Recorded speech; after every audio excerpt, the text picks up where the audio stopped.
Shabbat Shalom.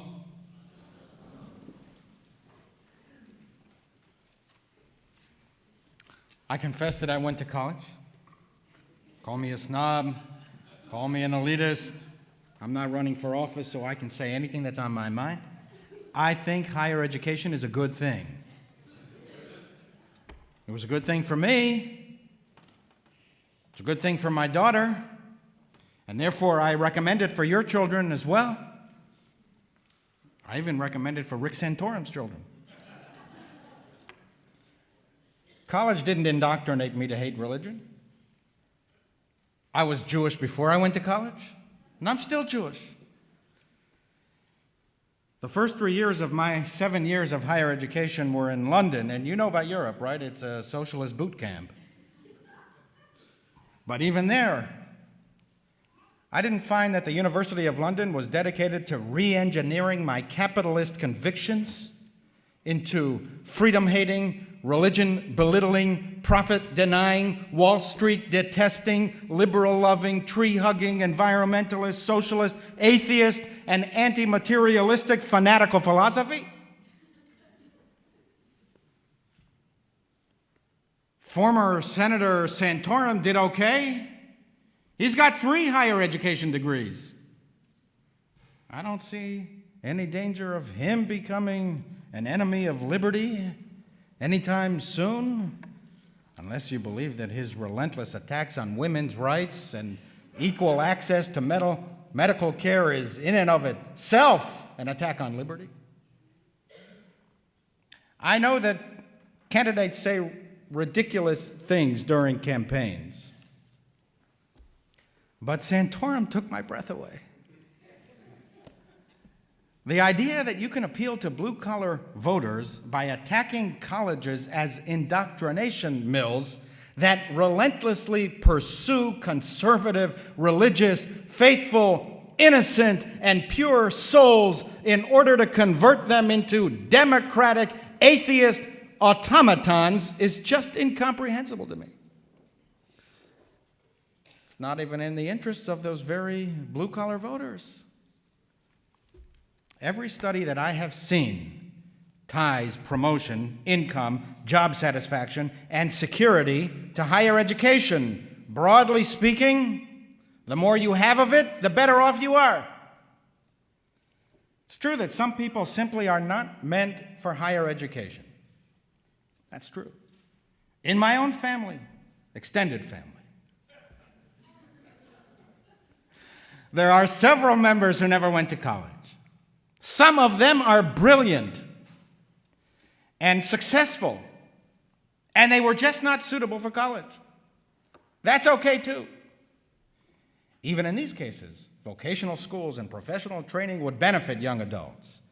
But this anti-intellectual, science-denying, popular, brutish assault on higher education at a time when America is falling further and further behind other advanced countries in educational standards is incredible to me. It's like asking, what do you prefer for Americans? Ignorance or apathy? And the response of some politicians seems to be, I don't know and I don't care. Or do they believe what the poet Ogden Nash once facetiously wrote? Progress might have been all right once, but it has gone on far too long.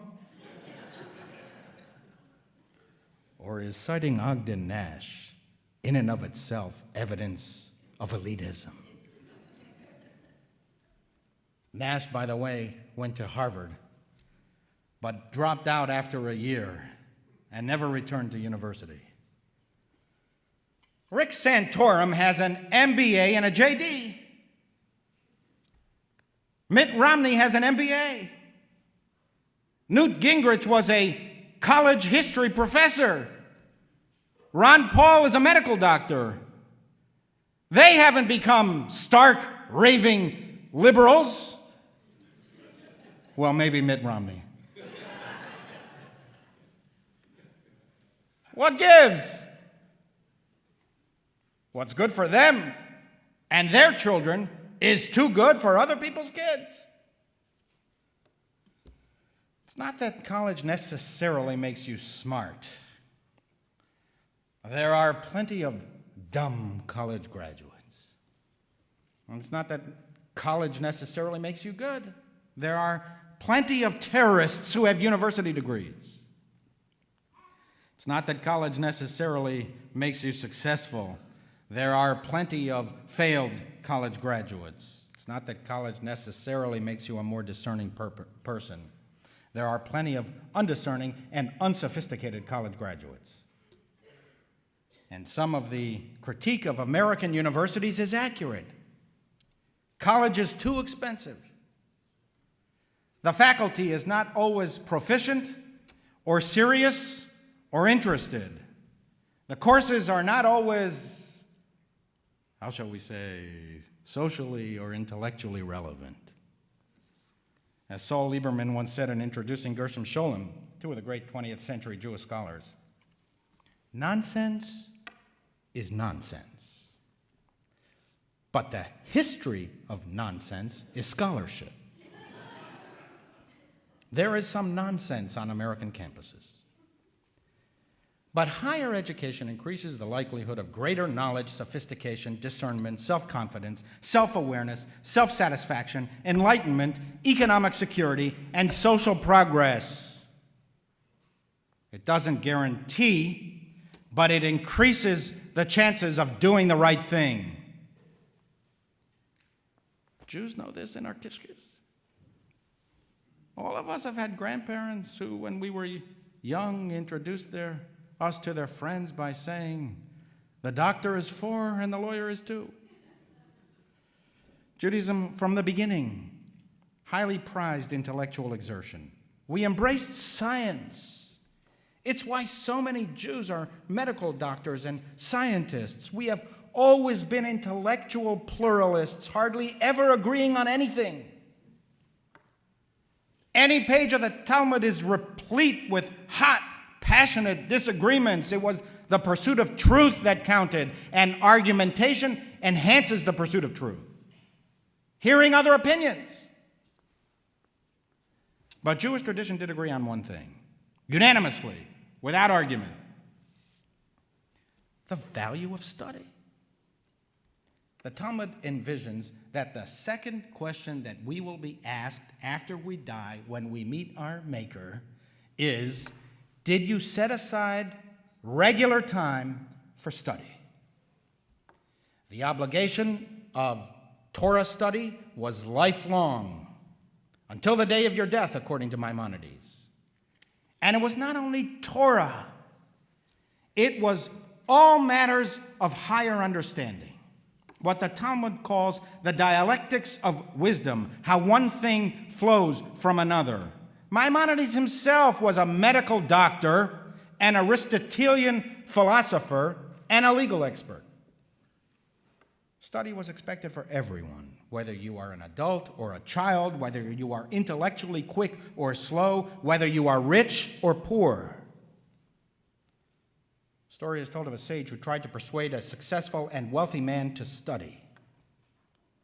The man said, I'm too busy with my business affairs. I have no time. If you do not have time to study, the sage responded, you are not a wealthy man, but a pitiful pauper. Special attention was paid to poor children, what we would call children of the workers. We did not abandon them to the economic destiny, depriving them of the benefits of education, trying to persuade them and their parents that higher study was for snobs and elitists. If they could not afford to study, the obligation fell on the community to support them. Torah will come from poor children, stated the Talmud, emphatically. I have not met a person who would deny their own children the benefits and opportunities of higher education, even candidates for president. They would just deny it for someone else's kids. Of course, there were always people whose talents lay elsewhere. Not everyone can or should be a PhD. But that doesn't absolve them from the obligation of study, whatever they could, whenever they could, at their own pace. Whoever can go to college should. It is not elitist to go to college. It helps us to better realize our potential.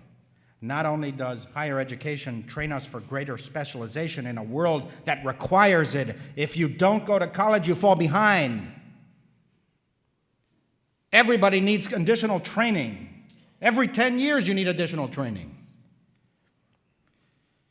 But it also deepens our understanding of the human experience and human possibilities. It increases our potential to be part of society and to have a collective impact.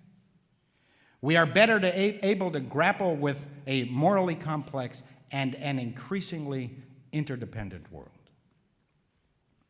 And it may fortify your faith, actually. It did for me. Apparently. It also did for Rick Santorum, right?